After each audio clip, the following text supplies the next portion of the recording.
present the 2021 annual report in emergency medical services for the town of Monroe. Thank you, Ahmed. How are you doing? Where are we going to put you so we can hear you? Oh, you'll hear me at work. Oh, how are you? Oh. That's never been a problem. All right. Karen, good. All right, good evening, Supervisor Flaherty and board members. Councilwoman Nguyen, welcome to our first annual EMS presentation, and usually semi-annual. Mr. Abbott, I promise to keep it short, but 6:30 might be a push. I'll do my best. So, in keeping with the traditional report format that we've done in the past, I'd like to start with just looking at some of the data. The first piece is call volume. So if you look at 2021, NEQ ran 3,660 calls last year. WEMS, 3,954. In aggregate, well over 7,000 calls. What's totally amazing, and I double-checked the math because it didn't seem right at first, a 16% increase in NEQ and a 23% increase in WEMS. That is just unbelievable. That's unbelievable. We're not the only agency seeing this, and we're seeing it at a time when hospitals cannot accommodate the patients that we bring to them. So it's quite amazing, and we don't see the trend slowing down at all. As you look at the table below, I did it graphically, and it's sometimes a picture's worth 1,000 words, sometimes not. Call coverage for us was 93% for NEQ, 94.4% for WEMS, and they both went down a little bit. Why? Because the call volumes jumped at an incredible rate. I mean, it is just a number that 5 ambulances some days would not have been enough, and we just couldn't cover them all. One of the other challenges we face is that even when we cover calls, the first or second out call, we are sometimes sitting at the hospital for hours. And literally, I don't mean that exaggeration, I mean for hours. We've had RGH go code black, meaning no patients, and now we're going to strong. So our transport times become long, or we're literally trapped trying to unload patients. To a point where several times the Irondequoit EMS chief and I literally go to RGH to try and help clear the backflow of patients so we can get our stretchers free. CHS has come up with a brilliant idea in Strong. We don't have the option yet, but they literally take a stretcher, load up the ambulance, and leave their stretcher there with the patient and leave. This is a very, very difficult time for all of us. Pandemic, flu, whatever you want to call it, staffing shortages are real. They're real not only at the hospitals, but more importantly, what people don't understand, it's not the hospital's primary issue. It's the nursing homes. There's no place to take patients out of the hospital. And so if you can't take them out, you don't free up a bed. If you don't free up a bed, there's nowhere for the next person to go. We took a person Monday night, a 94-year-old woman from Penfield, congestive heart failure, distended abdomen. She got a bed this morning. She has been sitting in a hallway at a hospital in town for almost 3 days trying to get upstairs. So we are in tough times, and that is what's reflected. One of the other things that's worth mentioning, and I think next year in my report, or next time I report, I'll put a number for this, but though the call volumes are high, they're not all transports. So if we were doing 7,000 transports, we'd be in Fat City, but we're not. So in reality, our transport rate is close to 50%. So the ambulance goes, the patient either doesn't want to go, the patient signs off against medical orders, they didn't need an ambulance. Like we had a call yesterday at a location in the center of town here. A person had been locked out of their house. The police thought, okay, well, it's cold out, so we'll call EMS. We went there, the person sitting in their car, warm and cozy. That's a call, right? That's a call, that's a unit out of service for a period of time. So I'll try and start adding some of that data. One of the other things that we've talked about and always said, we are in a business where minutes matter. So at the top of the next page, it's about time, right? We have done our best to make sure we are meeting or exceeding the region's metrics. And for those of you that have seen this report consistently, for ALS transport vehicle for NEQ, for all of our calls, that's going to Wayne County and Penfield and to Irondequoit, 91.6% of the time we are there within 10 minutes. For Webster only, it's a moderate increase, which shows you that a lot of our calls are close to Webster, and that the fly cars can go a little bit faster than the ambulances. In WEMS, for all calls, 90.7. So for the ambulances, they don't go as fast. Sometimes by rule on the highway, we don't run lights and sirens. So if we're going into Irondequoit or we're going down 390 into Brighton or Henrietta, where we have been going lately, the lights and sirens aren't on. So those are priority one call. We don't run the lights and sirens because the ambulances literally don't go fast enough to get out of the way of traffic So they stay in the right lane, they go at appropriate speeds and then go. However, in Webster, 96.4% of the time, we are there within 10 minutes, which is a pretty good metric, I think. For priority 2 calls, 96.6 and 97.5 respectively for any queue, and for the town of Webster for WEMS, 97.3. And then for the last 2 buckets, I think now for the 3rd or 4th year in a row, I've reported we are 100%. We are actually exceeding the metric, and no numbers fall into the 17 or 25 minute mark. So I would say that overall, call coverage performance is pretty good, hindered a little bit by the fact that call volume went up dramatically and we couldn't unload our patients, and response times continue to trend, I think, at a level that is at or above expectation by regional standards. Operationally, as you all know, we finally took possession and moved into our new base in December 2021, and it's everything we hoped for. So you'll hear me talk about this thing called the NEQ V2. And what is that? That is us changing our paradigm. So for the longest time, we've been the nomads, right? We started NEQ off borrowing space in the fire departments, got moved out of there, went to a pole barn that Mr.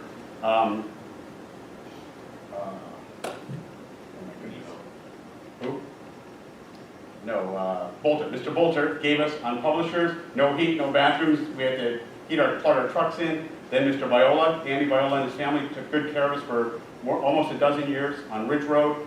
But, you know, the spaces weren't optimal. We couldn't engage with the community. We didn't have a place to sleep. We didn't have a place to eat. We didn't have a place to train. And what has happened with NEQ V2 is not only are we now in a home that we can call our own, that we can rest and we can eat and we can train and we can be ready for the calls. All our vehicles are inside. The maintenance dollars have dropped dramatically because diesels like to be warm, right, Art? Right? They like to be warm, and we had them plugged in outside, and you start them up, and they're blowing all kinds of blue smoke. Well, stuff is busting. Now they're kept at a nice warm temperature. They're inside and they're stable. And the other thing is, it allows us to interact more with our crews. So now I get to be there and see them quite often. The other chiefs, which one is here, our Captain Kaylee Hodge, get to interact. Sue gets to interact. We're coaching, we're mentoring, we're training people differently, and we're seeing the morale in the whole building change dramatically. One of the points that raises is that in the last 12 weeks, we've had over 36 applicants. We didn't have that many in all of 20 and 21. So 36 applicants. Now, we're doing our best not to steal from our friends, but all of a sudden we're a place that's not living on broken recliners in a garage to a place that's actually worthwhile. And as we continue to make investments in upgrade equipment and hopefully ambulances over time, we will continue to be what I consider to be a gold standard for EMS in a community. As of January 1st, we've moved to 2 ALS and 1 BLS ambulances covering the whole town. We are closely monitoring the called areas. The second ambulance is now replacing what was in West Webster, so that we now have 3 ambulances running all the time around here. And we're trying to see where the call volumes are and response times to make sure that the west side is covered as well. But fortunately, Jackson Road is pretty central. We can zip down State Road, we can hit Ridge Road, we can hit Clem Road, we can hit 104 if we need to, so we're still very accessible. By staffing our 3 ambulances, our ability to provide mutual aid has increased. And that makes a difference. And the reason is that in the old days, prior to January 1st, one of the ambulances in town, West Webster, was not staffed, so it was not really available for mutual aid. And it was actually closer to Irondequoit than the WEMS ambulances were. And so by now having Webster as a consolidated town, and they grab us, we were able to go support Webster and Penfield more often than we have. And in all seriousness, we have gone to Henrietta and we have gone to Brighton for high priority calls because some nights we just get tapped out in the community.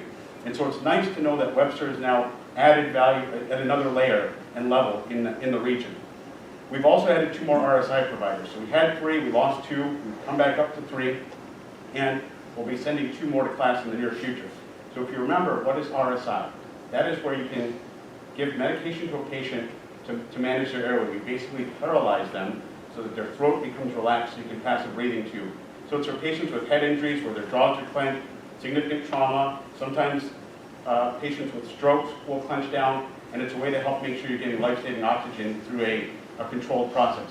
There aren't very many of these people in the community, and the NEQ flight cars tend to go all over the place with this. Matt Lloyd is one of the busiest RSI providers in the county in our area and does an amazing job.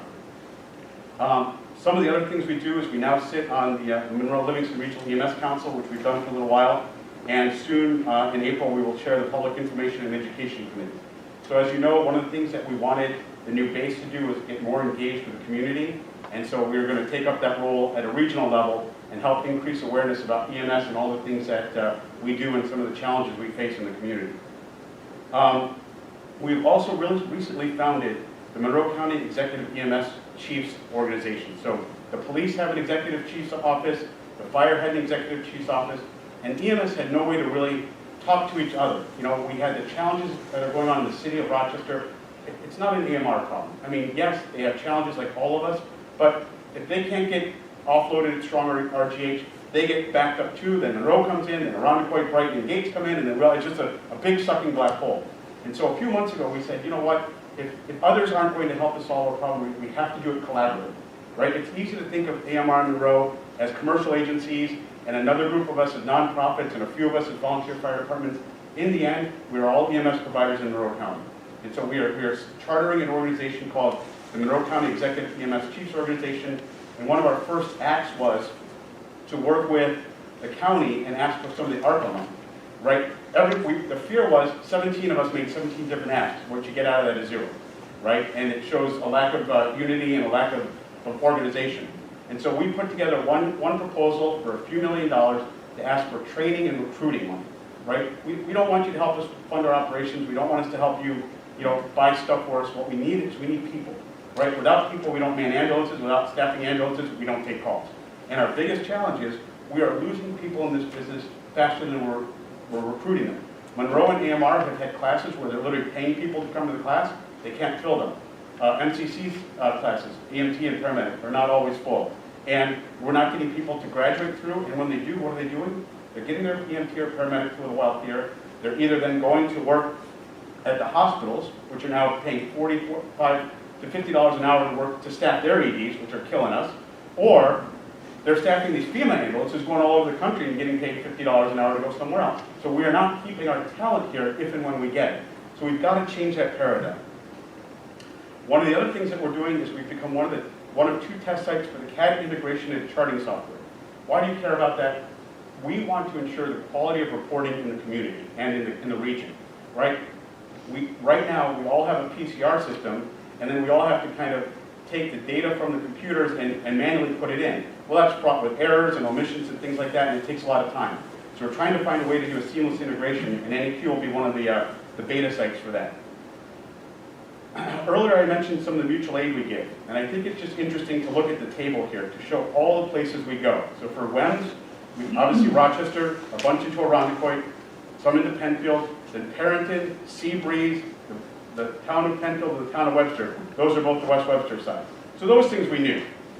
But look at the fly car. We always talk about it. Is the fly car model still the best model? It's handy to have sometimes.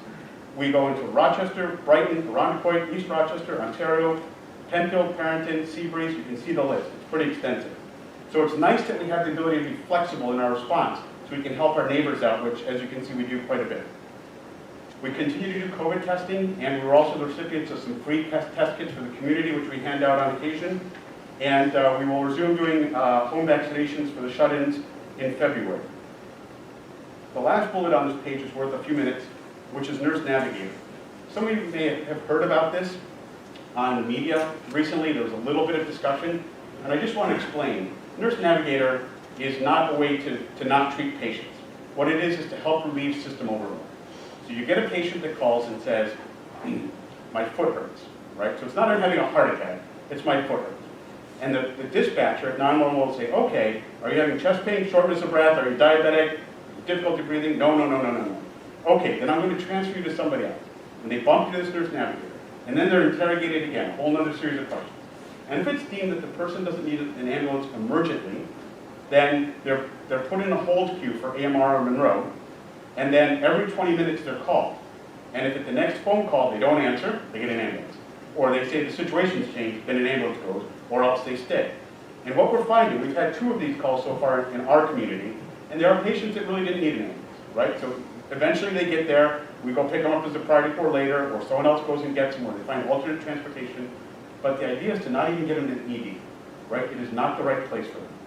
And so we all signed up as a county to try this. We're the only other region besides Knoxville, Tennessee, I think, that's doing it. And its real purpose isn't to help Webster. Very honestly, the 2 people were probably flukes. The real purpose is to alleviate the load in the city, which I think we will do over time. The next page is really a very quick one. In the old days, prior to January 1st, we had EMS boxes and fire boxes. And what that did was, every dispatch we went on was related to a firebox. Well, it was hard for us to get data as to where we were going, what were our response times, what were our call volumes, and as a supervisor well into data, we were also trying to be a little bit more data oriented. And so we have created new boxes, and if you look at the bottom of the page, we made Route 104 4 boxes, so two going east and two going west, divided by, I think it's County Line Road. We added 10 boxes on the east side of town. We added 4 boxes in the village and 8 boxes in West Webster. So what that means is at some point, probably next year this time, I'll be able to show you a graphical representation of where our call densities are, what our response times are. If there's a need for a satellite positioning or rotating ambulances, we want to start doing that level of understanding in our community in the near future. I'm going to take a breath. Any questions up to now, or should I march on? So what was the result of your ask for monies from the county? Have you heard back from them yet? No, so the ask was due by December 31st. They will evaluate it in Q1, and I think they make decisions later. If I was to bet my dollar, we won't get it back. But we asked, right? We asked as a consolidated group, so it gives us the best shot, I think. But we'll see. So the next page is something that I hope at some point in May we will celebrate as a group and recognize appropriately. We have 18 cardiac arrest days in the town of Webster last year. That's a big deal. 18 people had an opportunity to go home after full cardiac arrest. This isn't our Narcan overdoses and things where we, diabetics that are very low in response. These are cardiac arrest to what we call ROS, return of spontaneous cardiac effect. So I've given you a list, and you can see it's quite a diverse group. And I hope that with the supervisor's help at May, at the start of EMS week, we can recognize these people appropriately. Because that's what we do this business for right here. 18 families had a different outcome because we were around. We also performed 13 RSIs in 2021, which is also pretty impressive. And as we go down, with the help of the payroll protection program in 2021, we finished the year in a pretty strong financial position. We were able to get some long-term savings, a small amount. We finished a little bit in the black more than we did in 2020. However, it was not without a lot of challenge. Our labor's rates went up 13% last year, and I expect they're going to go up again significantly. It is hard to compete with hospitals taking your paramedics. It is hard to compete with FEMA taking your paramedics. It is hard to compete with Dunkin' Donuts paying more at the drive-in window than we can afford to pay our crews because of real budget constraints. Equipment and supplies went up dramatically. All of our expenses are going up, and our reimbursement rates are not only unpredictable, but in some cases uncollectible, which makes it very, very hard to save and invest. So I feel proud that we were able to do something a little better than the year prior, but it was not without a lot of challenge. At the top of the next page, in 2022, we would like to ask for some financial help from the community in the form of some of the monies that the town received from the ARPA funds. So at some point in time when it's appropriate, if we could sit down with the supervisor and our budget director and see if there's some opportunity, it would be helpful. Every little bit will help right now. And then as we start going into the next year, it would be nice to start talking about a more permanent solution to see how we can support EMS in the long run. One of the things that we have said we would do when we had the new building, and we are executing on, is developing more relationships with community organizations in the area. Webster Community Chest will be holding their meetings next month at our base. We are collaborating with them to share information, get the word out about them. If we come across patients that are having financial hardship or need assistance, we're going to do some cross-referrals. The Webster Health Education Network, we're working to help identify where some of the narcotic situations are because they don't have all the access to the data. We're helping work with the county that does patient follow-ups. They've invited me to a few patient follow-ups in town. And we're trying to get in the prevention of the narcotics pandemic instead of only response, right?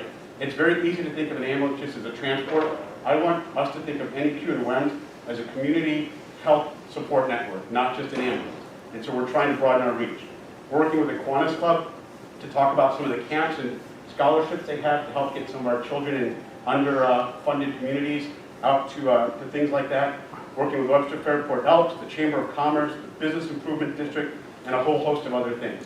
We are doing our best to represent the 5 of you appropriately and be something you're proud of. We don't just want to be an ambulance service. We want you to say Webster EMS and NEQ are part of the network of the community, and they're an asset. And that's what we're trying to show here. And before I close and take the last breath, because I know Mr. Abbott's looking at his watch, he's not even wearing one today. Sorry, Mr. Abbott. I can't end these presentations without thank yous, right? I stand up here in front of this podium, I stand up on YouTubes and channels and TV. I'm a talking head, right? The people that do this work are the 72 men and women in this organization. The first is, the paramedics and EMTs. Their job is thankless. We can't pay them enough, we can't give them enough food, we can't give them enough sleep, right? Nobody pulls up and says thank you, though they're getting better at it. But we really need to, at some point, appropriately acknowledge them in this community, because they are the people that make all this data happen. The next one is the operations staff. So Deputy Chief Lloyd couldn't be here tonight, but Captain Hodge is here. Those two are the ones that make this business tick, right? Matt makes sure the equipment is running, and the ambulance is running, and the fly cars are running, and Captain Hodge makes sure that we have staff to keep them. That is their primary focus, and they do it without fault and exceptionally well. Our board of directors, who the supervisor and Councilman Cahill have met a few times, there are some organizations where the board members are just members that have come up. We have an outside volunteer board that brings a tremendous amount of diversity and knowledge to the organization and gives me a lot of support, a lot of strategic support, a lot of direction, a lot of Ahmed, knock it off, go get some sleep, right? And things that are necessary. And it's very, very nice to have them. Then joining us today in the back row is Dr. Katsetos. We have a medical director that actually comes to our base and visits our people. We have a medical director that is trying to build relationships with people, so when he calls them, it's not always a punitive situation, it's a coaching situation. That is something unique in the other. We're very, very lucky to have him and very, very proud to have him. And then the last person that I'll mention before I really stop is Sue. So Sue is back here sitting next to Kaylee, and we have Kaylee and Matt keeping the fleet running and staff, and we have Sue keeping the organization running, right? She is the one that handles all the phone calls that come in. She's the one that handles all our vendors and makes sure that operationally we are in good shape. So it's those people that we have to really thank, not me. I just stand here and present data that they help me generate. And then Patty, the last question I like to ask, right? Are we meeting your expectations? We are here at your pleasure, right? Should we do anything different? And how can we better not only serve the town, but the citizens that you have allowed us to serve for these last 30 years? And with that, I'll switch. Well, I will say this, that, I've had an opportunity along with the supervisor to get educated throughout the myriad of meetings we've had over the past year. And it's a very difficult business to understand, and I thank you and your team for educating me. I still have a lot to learn, with any business, but yours especially is very difficult. And I just, I want to thank you and your team for the professional job that you do. I've had an opportunity to sit in on 2 of your board meetings, and your board members are professional, very knowledgeable, and very verbose conversations go on during those board meetings, and it was very interesting, and nobody was shy about voicing their opinion, the board members, and I really, really enjoyed seeing that and to a limited extent participating. So one of the questions I guess I would have for you is, and I know you touched on it a little bit, is what areas of what can the town of Webster do, to help you for the services that you provide our citizens? You showed all the people that your team, you saved their lives. I mean, that's huge, right? You're our ambulance service. So what can we do to help you? That question itself is tough one, right? I mean, I appreciate it. John, thank you for coming to our board meetings. We've never had that opportunity to give not only you the insight, but for our board to see that the town really cares about what we're doing. So we appreciate that. One answer is always money. That's not all we need, right? That's a piece. One of the other things that we need is when you have time, come see us, right? When you see the ambulance on the street, say hi to the folks. If they're out and about, stop. EMS seems to live in this bubble that nobody acknowledges. The firemen all go down to the fire in Parenton Pines the other day, and it was a big debacle, and it was a tragedy. No one remembered the 12 ambulances that were pulled in to help take care of the people that were suddenly homeless and without clothes and blankets and heat. We don't get the recognition and thanks. That is worth more than money. In the week the period between Thanksgiving and Christmas, the most amazing thing happened for the first time in our history. People stopped by our base. They brought food, they took pictures, they brought pizzas. We have never had that. The other day, Sue called and said, hey, someone brought a check. I'm like, who? I don't know, he's one of the neighbors. Just showed up. That is what we need, right? We need a little bit more of this, and you know, John, I know through your help we'll get it. But we'll also take a little money when we get a chance. So you're saying next time I come, bring money? Bring a check. Jenny? No, I just want to say thank you so much for all you do, you know, and saving lives is priceless, and as part of the work, and also I think the community knows all the hard work that you've been, you know, doing, dedication and everything else. We will try to do our best to help you succeed. Thank you. So I know that a lot of companies out there are having staffing problems, and you've received quite a number of applicants, and you're struggling with overtime to cover your shifts. And you went over the schedule at one of the board meetings. It's, you know, I'm glad I'm not doing your schedule. I'll tell you that right now. What a nightmare that is. Holy smokes. So, you know, what are you doing strategically to address the staffing issues? Well, you know, I think it's a very good question. First of all, we're trying to be competitive in pay, right? But the difficulty is we raise the hourly rate, and then you still rely heavily on overtime. Now you're getting the double rate, right? Now you're getting a 1.5 times hit. So it's a tough thing. There are agencies in our county that aren't giving overtime. You know, that rate doesn't get staffed. That rate doesn't get staffed, and they just run light. We've made our best effort not to do that, but that kills us financially. And Captain Hodge is really 20 years old. She just looks like she's 30. I mean, it is an ugly thing to do, right? Oh, man. Sorry, I can't into the office. So, no, the reality is that, you know, Haley has put together a plan that we've tried to develop teams, and we're trying to stabilize our schedule so that everybody knows their work routine. Now, it's interesting. I thought that would have been a great thing and everyone loved it, because traditional first responders work on a wheel. And NEQ historically has been kind of what I call a Tetris game. We put it out, who wants to work when, and then Haley sits and puts this mishmash together. So we're trying to stabilize that. But it takes time to move that ship, right? The other thing, John, is, you know, the new base helps. I'll tell you, that Sure. people are seeing that. And it's little things. So every month, Sue and I sit down and we write birthday cards. When people, huh? I didn't hear what We you write said. birthday cards, right? I handwrite birthday cards. When people do good things, we try and recognize them. Like I said a little while ago, thank you in the day room sometimes means more than anything else you can do. So by trying to be a more active and integrated organization, we're trying to get more people in. I mean, you can ask them, they're here. Ask them what's doing a difference if you want. But that's what we're trying to do. Well, I think you're doing a great job providing an invaluable service to our community. I certainly know that providing medical care and emergency care specifically is very challenging these days, and everyone is feeling the stress of that. I did share with you and Councilman Cahill the piece that was on CBS Morning, Sunday morning show, where Saga's Harbor was in danger of losing their ambulance.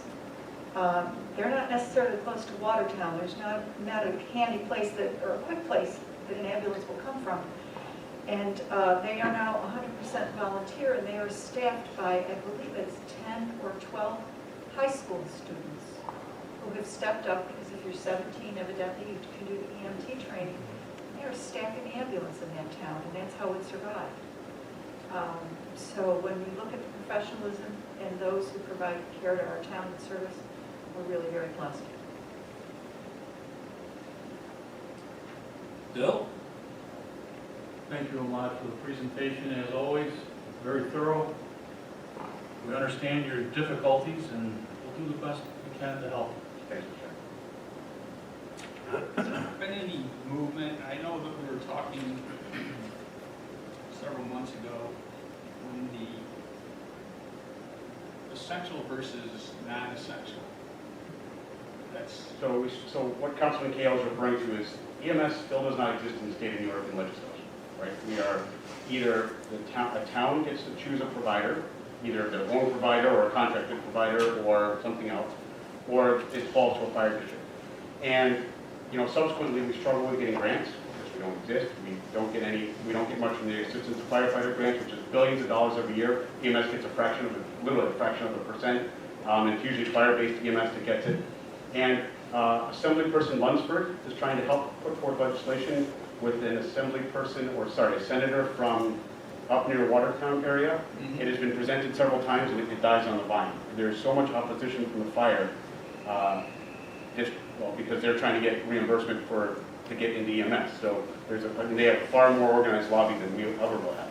And so we're having a very, very hard time. And so that's why every community is having to find a way to get their EMS to support. I sit on another EMS board a little bit to the east of us.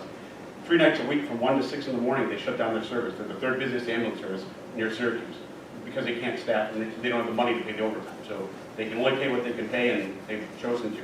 There's an agency south of us in our county that is staffing 1 ambulance in a fairly busy district because they can't get people and don't want to pay the overtime.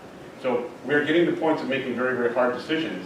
And in all seriousness, without the effort of Captain Hodge and her people to help us keep our schedule full, and then us finding a way to balance budget and pay the overtime, we'd all be in the same place. I mean, during the holidays, the city ambulance service was offering triple time. How the heck do you afford that? Triple time. Couldn't fill their ambulances, right? I mean, this is the problem we're facing today. It's not simply a money problem. People are burned out, right? We're sick of wearing these stupid masks. We're tired of being exposed to patients that are ungrateful and unwilling to pay. We have 1 patient today that we were at. It's our 31st time we've been there in 8 months. 31st time, right? And we can't get her help. I've spent my day today, in fact, one of the phone calls here was from her doctor. I have spent my day trying to get her. She's in a hole. She's not old enough for lifespan. She's not old enough for Medicare, Medicaid. She is not sick enough to forcibly get admitted. She's psychologically healthy enough to not get MHA. And she just calls us. And my crew is getting tired. We're getting tired. She's taking up resources. But this is our challenge. So, you know, my crew chastises me. I mean, you know, what are you doing? If we don't find a way to get that person the resources, then we'll just keep doing this forever. Eventually she'll fall down and hurt herself more severely and have a bad outcome. And I'm not going to let that happen. And she's 1 of 10 that we do that for in this community. So I don't know what the answer is, and at some point I hope that the state government will acknowledge us, but until now they have not. See, I pretty much knew that was going to be the answer, but I wanted you to have the opportunity to educate people that don't really know that you haven't, that you're classified as not essential. Yeah. When you provide life-saving services, I just don't understand. Other than, you know, like you said, lobbying, politics, Yeah. which Take a long time. it's pretty sad. It's just not right. Supervisor Flaherty, before you go, can I have 2 more minutes? Yeah. Okay. One thing I forgot to bring, Sue reminded me, I was looking at her. We brought some surveys, so I can't share with you the surveys because they got patient information on the bottom. I'd like to just read some of the comments. I'll only read 5. This is from a patient who gave us all strongly agrees in the survey questions. My copay of $250 is a hardship for a sick person needing help. This should be taxpayer funded for the benefit of the public. Very courteous, friendly, got me out of a difficult position with ease, made my ride a breeze. I don't know what ambulance he was in, but okay. I was not the patient. I only answered questions that I could. The patient, my wife, passed away on December 4th call. I'll be donating to your cause. God bless you. I can't say enough about how wonderful the Webster team is. Webster is very, very fortunate. The EMTs were extremely helpful and friendly. My husband had fallen and I could not get him up by myself. They were wonderful to him and me. Brian and his helper were extremely professional, polite, and efficient. I'm certain they helped save my husband's life with the care they administered immediately. My husband has dementia and was totally uncooperative. They handled him the best they could. My thanks to Kevin and the crew. And I could do this 20 more times, but I won't. I'm going to find a way to share this data with you in a sanitized way, because this is the stuff that our crews do every day. I send out every month surveys to all of our prior month's patients. We get probably, what, Sue, 10% back? Yeah. 10% back, and we get some bad data, right? People are unhappy with some of our service, and they're always unhappy with our bill. But it's nice to see this, and then what we do with this data, because on the survey I add the crew's name, so we're going to use it for internal recognition, to share the comments internally, and let people know that there are people out there that appreciate what we do. So, all right, sorry, now I promise. Great, thank you, Sharon. So one last comment is with respect to, you know, your new building, which is just absolutely beautiful, and, you know, I'm sure they deserve it. I'm glad they have it, and it will most definitely help with your recruitment. I think it was a long time coming, and you know, everybody worked very, very hard to get that, especially you. You know, blood, sweat, and tears you went through during the construction process, which I saw firsthand on numerous occasions.